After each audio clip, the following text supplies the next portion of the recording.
స్కూలుకు వెళ్ళి చదువుకోమని పిల్లల్ని స్కూలుకు పంపిస్తే కీచకంగా అత్యాచారం చేసి హత్య చేసిన వాళ్ళని శిక్షించండి ముద్దాయిలంటే మీకు ఎందుకు అంత ప్రేమిస్తున్నారు ముద్దాయిలను? ఎందుకు శిక్షించరని అడుగుతా ఉన్నాను.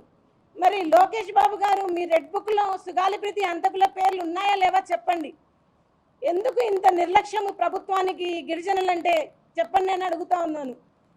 మరి నేను ఈడ్చుకుంటూ ప్రతి ఆఫీస్ చుట్టూ నేను నా కూతురు గురించి చెప్తున్నానే, మరి ఒక్కరన్నా స్పందించడం లేదు ఎందుకు?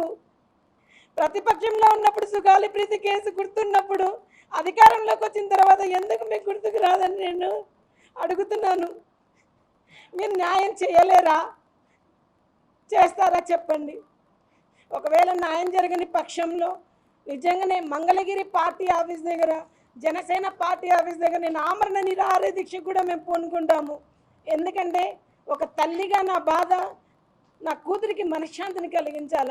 పవన్ కళ్యాణ్ గారు ప్రతిపక్షంలో ఉన్నప్పుడు సుగాలిప్రీతి కేసుకి నేను న్యాయం చేస్తాను, సుగాలిప్రీతి కేసు తల్లిదండ్రులతోనే మేము ఉంటాము అని అండగా ఇచ్చి మాట ఇచ్చి ఇప్పుడు డిప్యూటీ సీఎం అయిన తర్వాత మరి సుగాలిప్రీతి కేసుని గాలికి వదిలేసిన విషయం కూడా మీకు అందరికీ తెలియజేస్తా ఉన్నాను.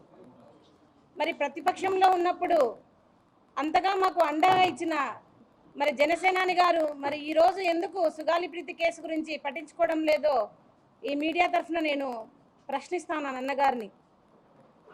అన్న, మీరే మాకు మాట ఇచ్చారు, ఖచ్చితంగా కూటమి ప్రభుత్వం వస్తుంది, ప్రభుత్వం వచ్చిన ఫస్ట్ సంతకమే సుగాలిప్రీతి కేసు అన్నారు. మరి మీరు వచ్చి కూడా అధికారంలోకి 14 నెలలు పూర్తి అయినా కూడా ఇప్పటి వరకు కూడా సుగాలిప్రీతి కేసులో ఏ విషయం కూడా ముందుకు సాగలేదు. మరి ఎందుకు ఇంత వ్యత్యాసం అని నేను అడుగుతా ఉన్నాను.